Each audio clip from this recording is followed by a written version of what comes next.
Hello, everybody, and welcome to this Monday edition of TJ's Talk Show. And today we got a pretty busy day. We're only going to talk about one matchup and one matchup only, and that is going to be the national championship football game tonight down in Tampa Bay, Florida. The number one ranked Alabama Crimson Tide go head-to-head with the number 2 Clemson Tigers.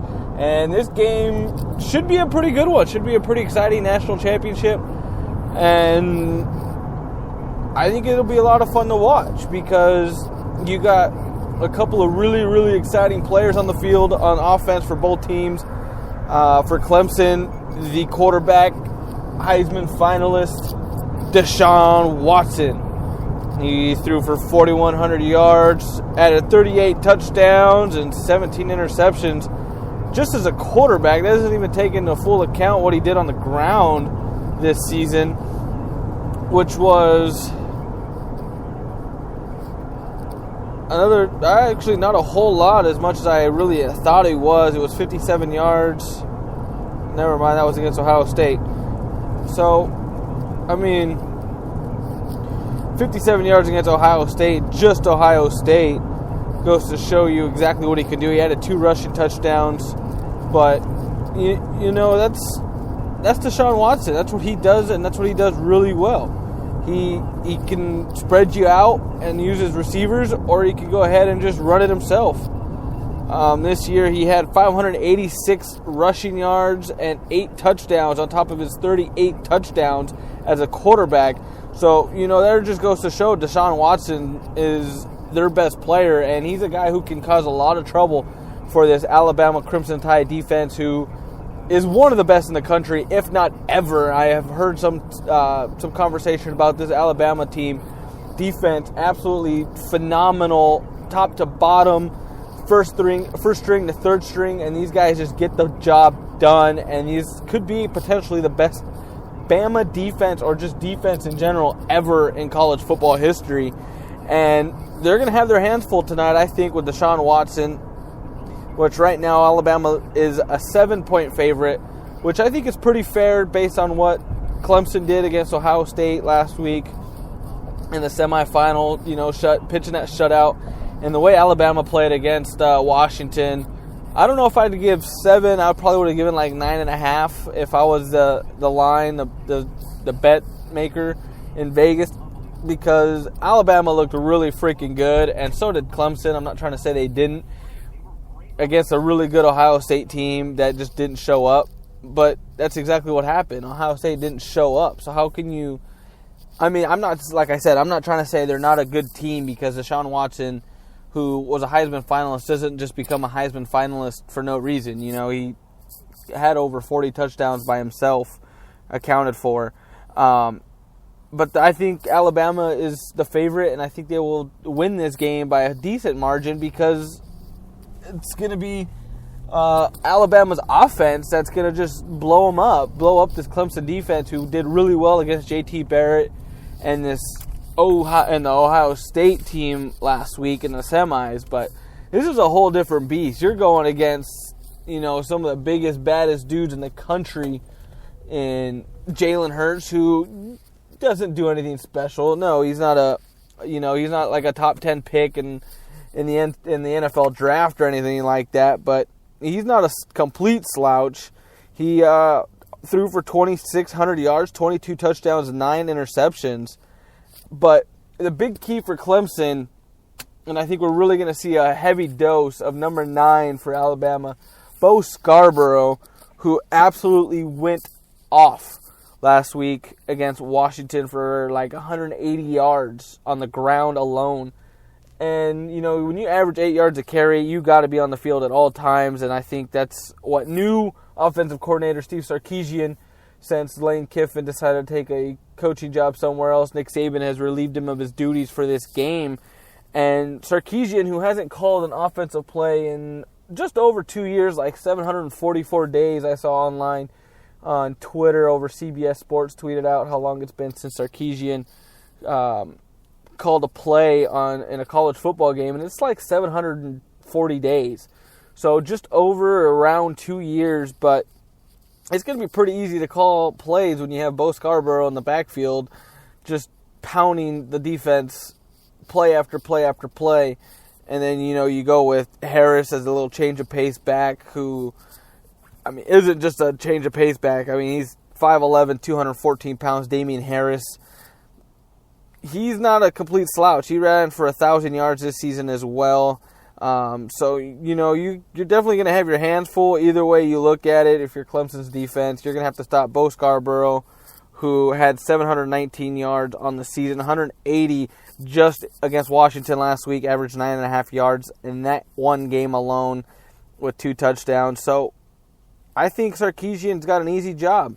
He's just going to hand the ball off. If Jalen Hurts, I probably don't let him pass more than 10 times today, unless it's an absolute obvious 3rd and 40 situation where you need to throw the football. I don't know if you throw the football a whole lot tonight because Clemson's very fast on defense. They're not a complete slouch as a defensive unit. They're not super, super good like this Alabama team.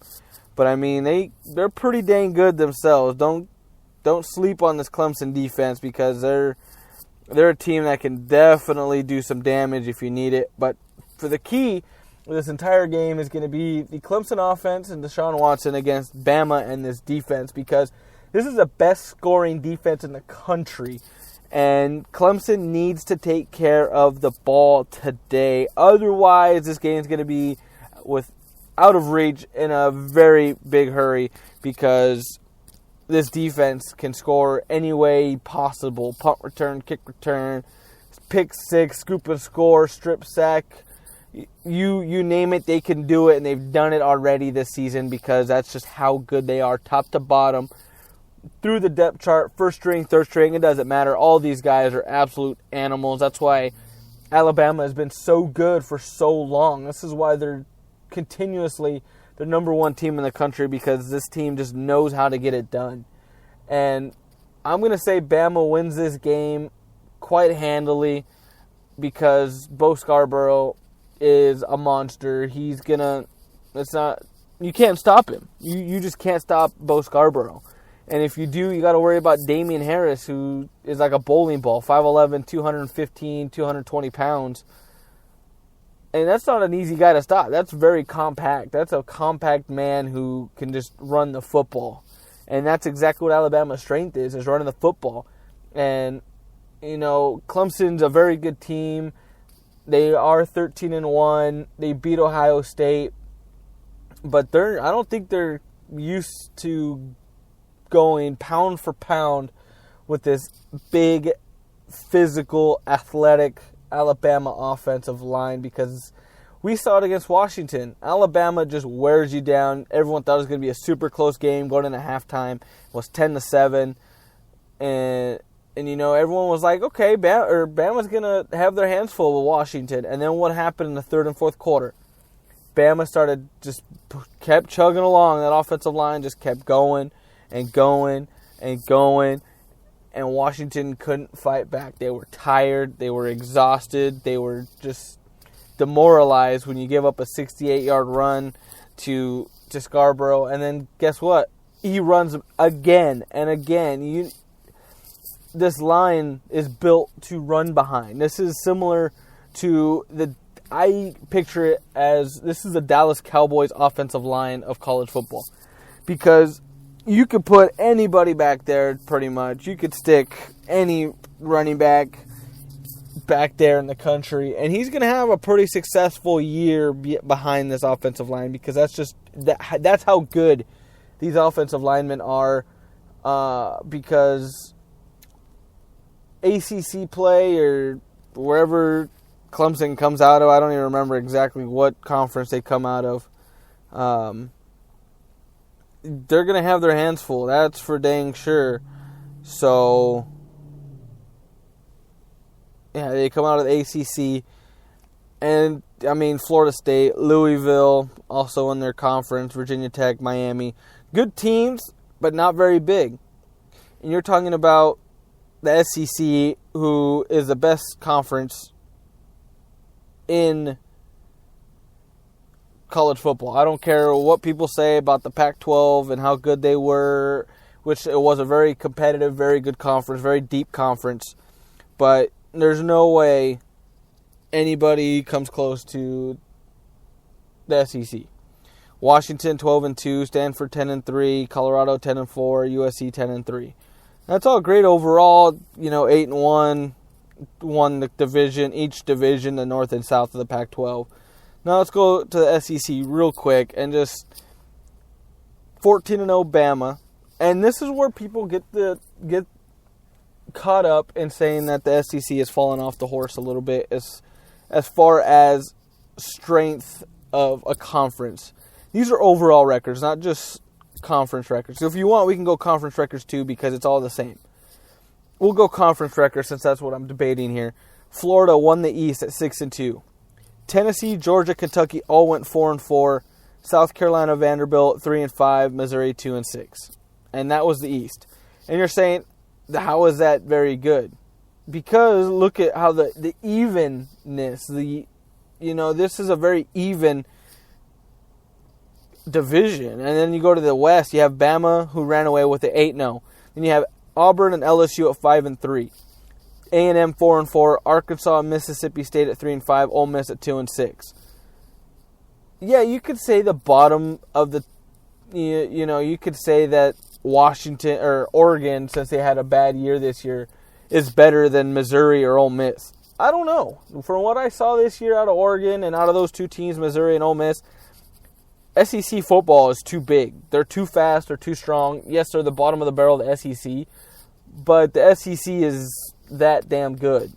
And for Auburn and Bama to have off years by what the experts say, and they went 5-3 in the conference, and these guys played they crossed over, and they played the East. The West played the East, and the East played the West.